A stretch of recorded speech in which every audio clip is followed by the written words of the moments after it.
Welcome. I love to share some insights, wisdom, beauty and fun on having an empowered life as men and women through Tantra and conscious loving and relating. We love to meet people that are so fully radiant, full of aliveness, and they just seem to be turned on by life itself. So, what is the secret? They are sexually open. Most of the time, society, parts of society makes us numb down. We only live like just this layer of our aliveness. There's so much more, there's so much more depth, there's so much more heights into our aliveness, into our whole being. And we love that. We love to be fully alive, to be fully intimate, to be fully sexual. So, how to be more sexually open?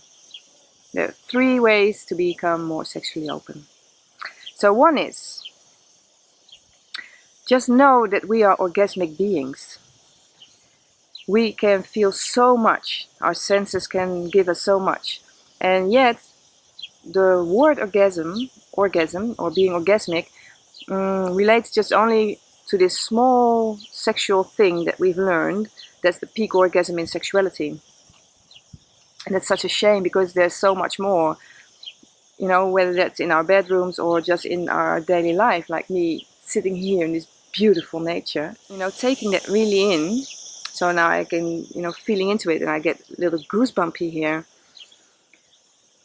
Feeling that, totally letting it in. You could say this is starting to be just a little mini-gasm. You take that in.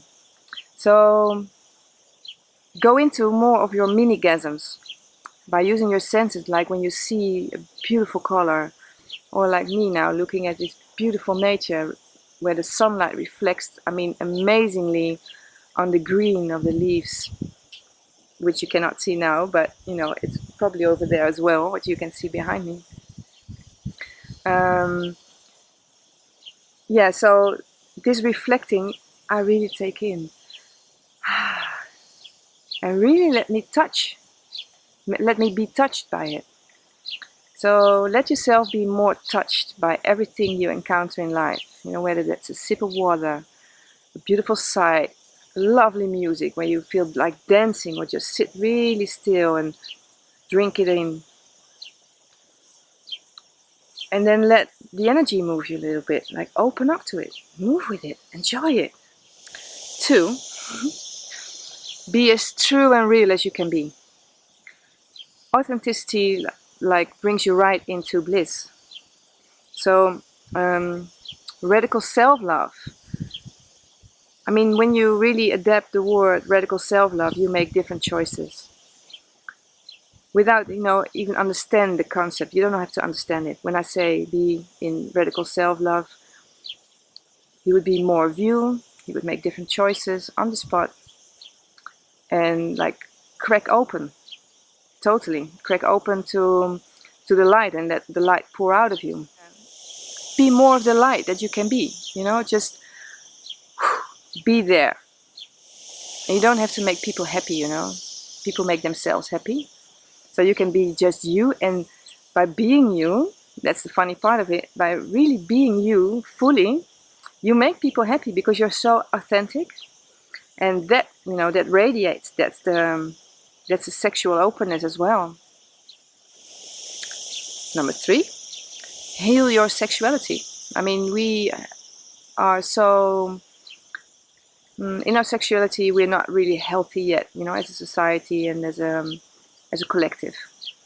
And we really need to work on that, I would say. So what I would say is, instead of using sex to release tension and be really goal-oriented, relax into it.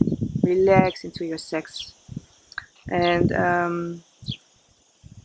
really see what comes up in the moment. Also be real and true there. And the fun is, it's a place of truth and openness. And so many beautiful things can come up then, may occur, may move you, that it gets more exciting and more adventurous than before. So, surrender more into the spaciousness and less into the friction and the goal-oriented ways that we know of, that we get, we see so much of the same, huh? So try to get into the spaciousness of surrendering into the sexuality, surrendering in being with yourself or together. And then bring back the sensitivity in your yoni, that's the female genital area, like the whole womb space and the genitals. And for the men, the lingam or vajra, that's your whole male genital area, including your prostate and your inner and outer. Because we got so desensitized, and we have withdrawn ourselves so much from our real true sexuality, that we just went into this kind of harsh way actually of having sex. And we are so sensitive, and we can come from so much beauty in there, and you can have so much more fun. Just let's have fun as well, but also, really embody your fullness. So slow down, really slow down, and get more sensitive again in the area, and in the whole body for that matter, because we really think that we should do a lot, like we work so much when we have sex. We think we have to do it like this, and we think it have to look like that, and do I look okay? Do I give enough? Am I pleasurable enough? All these thoughts, forget them, drop them. Really feel the senses, feel the sensitivity, also feel the rawness. If you really want to get into the rawness and the power, go for it, but forget all the ideas. So really be real here again. But it's also like really time to bring love and, let's say, God back into our genitals, because we have forgotten how to really use them, and there's so much more to it. So truly embracing our sexuality brings us home, both physically and spiritually. So those were the 3 ways of becoming more sexually open. So 1 is know that we are orgasmic beings. 2 is be as true and real as you are. Be authentic and have come from a place of radical self-love. And 3 is heal your sexuality. Thank you so much. It would be nice to see you on my website. Maybe you want to check out some things. Love to hear from you. www.sandrapeil.nl/en when you want to see the English version. Thank you so much. Namaste. See you soon.